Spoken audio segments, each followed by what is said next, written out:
So here we are with some blueberries plants, and we're on the letter M now. I remember we were talking about L and label on the peach. Here's a label on this blueberry, and it says it's a 2019 planting from Brazos Citrus and the Urban Harvest Fruit Sale, and it is Jewel Southern High Bush Blueberry. So basically, I know how old this tree is, this bush is here. This one is much older. This one is a Windsor, and it is 2011. So you can see two very different ones. And so this is a relatively young plant, a couple years old. Anyway, what we're doing here is looking at mulch. Blueberries require lots of organic matter. You have to feed them organic matter all the time. I do this 2 or 3 times a year because organic matter, with heat and humidity, it evaporates and moves and so on. But this is basically about 16 inches of high quality organic matter, and that's what the blueberries require. In addition, they require 12 months a year of irrigation. They are simply not going to work without it. Every fruit plant would do better, at least every wooden fruit plant would do better with mulch around it. But that is one of those desirable things that is very hard to implement if you have, like I do, about 140 fruit trees. So I mainly keep the mulch on young plants particularly, and on things that absolutely require it, like blueberries. But I would like to have it on all of them. So that's the mulch question. The mulch is good because it creates fungal masses in the soil, and that is basically what woody plants crave to do well. So N, letter N, stands for new wood, and basically all your fruit trees need to produce new wood every year, or else at some point, whether it's next year or the year after or 5 years from now, they're going to stop producing stuff. And old plants tend to get quite old in that regard, and when we talk about persimmons, you'll see what I'm talking about. But basically, you look for new wood because on blueberries, wood that grew last summer is what will have blueberries on it this coming winter. And these are already getting ready to flower, and I think I noticed, yes, up here, one flower already developing. But they tend to develop on these young fruits that are coming off of this sort of thing. So what we're trying to do every year is look and see how much new wood did I get. This is new wood, but pretty ugly looking new wood. It's flimsy and stuff, and it's not going to produce much in the way of blueberries, whereas something like this will probably have quite a few on it, providing I net it. See, this one's beginning to bloom already here in late December. And we'll be eating fruit probably late February, March, April, sometime like that.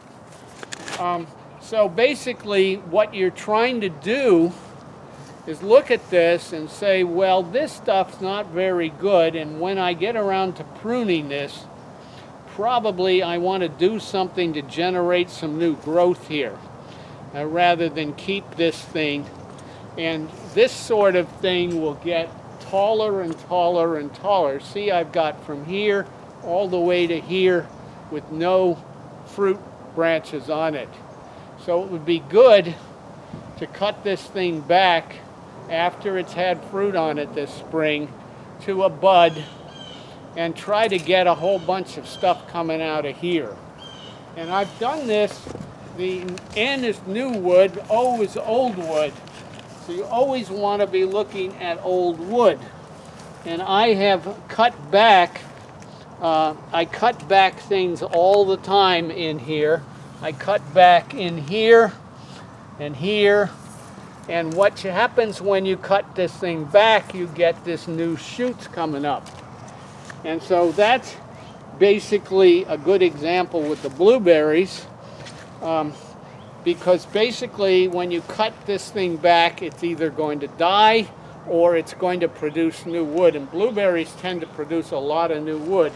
So an old plant like this has to be renovated or it will stop producing new wood. And remember, the new wood that grew last summer is what is going to actually give me blueberries this year. So that's the old wood. P is pollination. Blueberries pretty much self-pollinating, but when there are more than one variety, they pollinate a little bit better. The bees move from one flower to the next.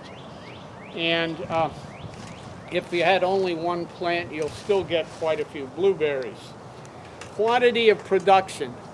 What you do is you think back, did you have a good blueberry harvest last spring? The answer is yes. We have 4 blueberry plants. We have another bed on the other side of the yard. And we're getting a lot of blueberries, more than we can eat at times. In fact, it's an issue just to pick them all.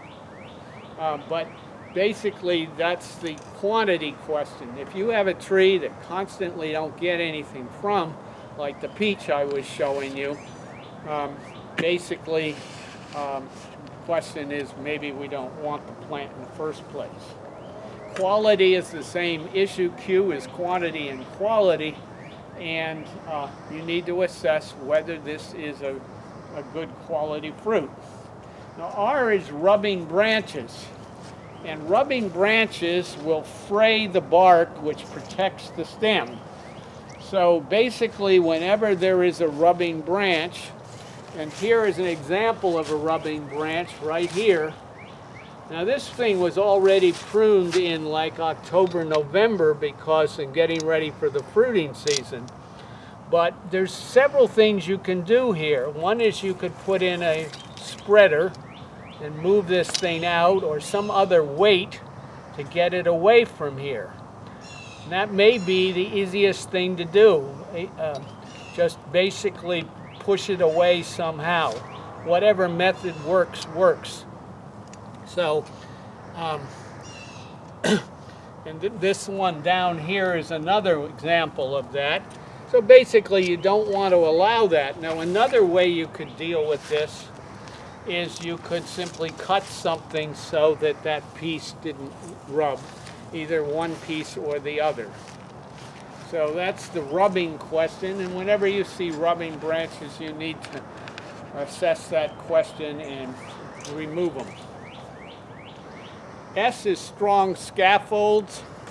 In blueberries, scaffolds are not really very important at all. It'd be better to talk about them with figs and pears in a minute or two.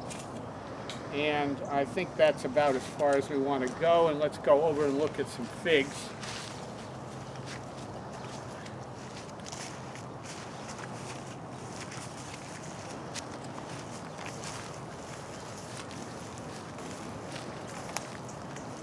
So this is a Celeste fig that we planted in 1980. So it's now a 40-year-old fig plant. And one of the things about figs as they grow is they not only put out root suckers and new plants come up all over the place, but secondly, they get higher and higher. A lot of this actually grew last summer. Like the peach, it's a very vigorous. And what that is when it gets to be spring, those little branches way up there at the top are going to put out some green stuff with figs on them. And the only thing that's going to eat those figs is birds. And it's going to shade, the leaves on this thing is going to shade down here so we don't get figs. So basically, the idea in a fig is to spread it out as much as you can and keep the height low. So basically, probably take a saw and cut. See if I can show something that's easy to see. Something this tall here probably should be cut here, right back to here, so that only thing we're dealing with is this one and not this one. And you can see there's a lot of wood that would need to be cut. This one here would be a good one to cut. And we end up with, see, fig growing branches right here. We get rid of this one. Or we cut it back to about here, and we get a bunch of little ones going right here. But basically what we want is wood that grew last summer down low where we can eat it. And all the other things we've been talking about hold true. So here you've got a rubbing branch and so on. And we haven't talked about crossing branches, but basically this, if it puts out leaves, it destroys figs below it. So essentially you need to spread this thing out. So let's just talk a bit about the scaffold. Scaffold should be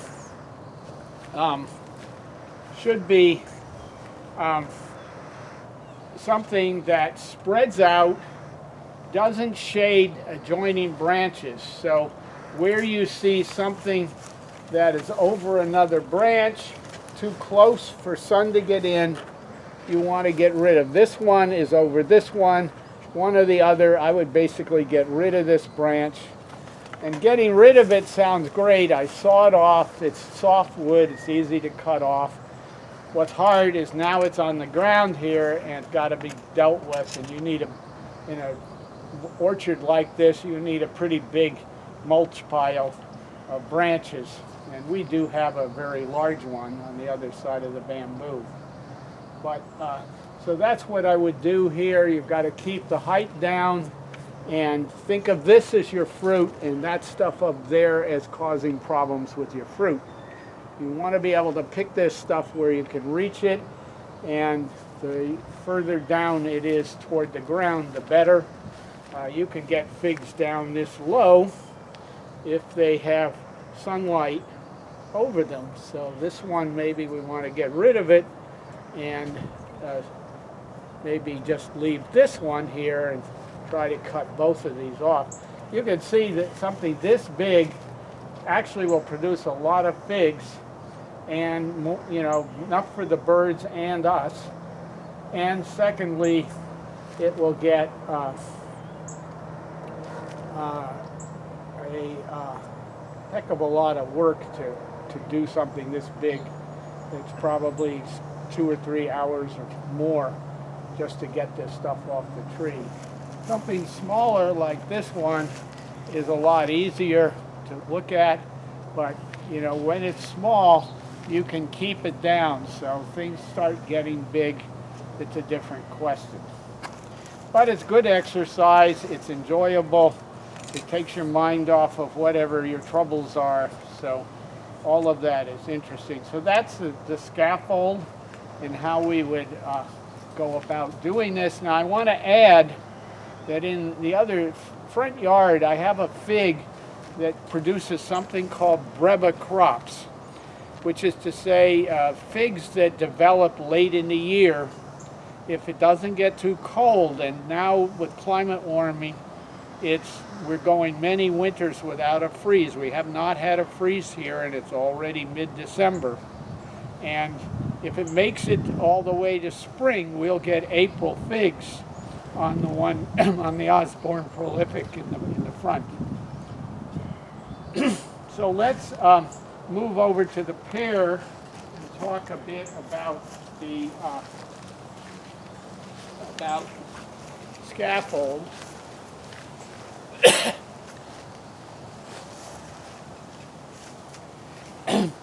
So this is a very old, what's known as an Orient pear, that produces cooking pears basically.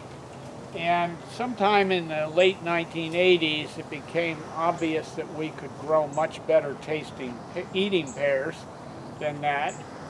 And so this is an old pear that I have grafted over. So almost every branch on this tree has been grafted, and mostly with Acres Homes, which is a really first-class pear. Now pears have a pea pollination issue. They need at least 2 varieties to produce, and that is a Southern Bartlett over there, the next pear over. And this pear has already been pruned for the winter, so I'm showing it basically to show pretty much what it might look like. What you want is a scaffold of a bunch of 4 or so branches coming out from the trunk, just above wherever the lawnmower in this case goes. It needs to, in my case, leave some pathways, so that annoying issue we have to make sure it doesn't get too far out. But it needs to come out at a pretty good angle so that when it's a big branch, you could actually step on it. I'm not suggesting you should, but it's strong because of this. And then it should angle upwards at more or less 60 degrees or so. And when it gets out here, eventually it's going to get fruit on it, and that'll weight it down. And when it weights down enough, you'll start seeing growth coming up here, and eventually you can sort of see this happening here. You can cut anything that begins to fall too flat out and leave stuff. But basically, again, you need to look on pears to make sure you're getting good fruiting wood, new wood developing every year, and every spring whenever it's time for blooming, which maybe be February here or January, you look and see how this is doing. But I'm not really going to explain totally what to do with pears here, except to say that the strong scaffold, you want to be sure you've got plenty of spacing, and on a pear you need about 3 feet. So if there's anything too close together, like here, off it goes.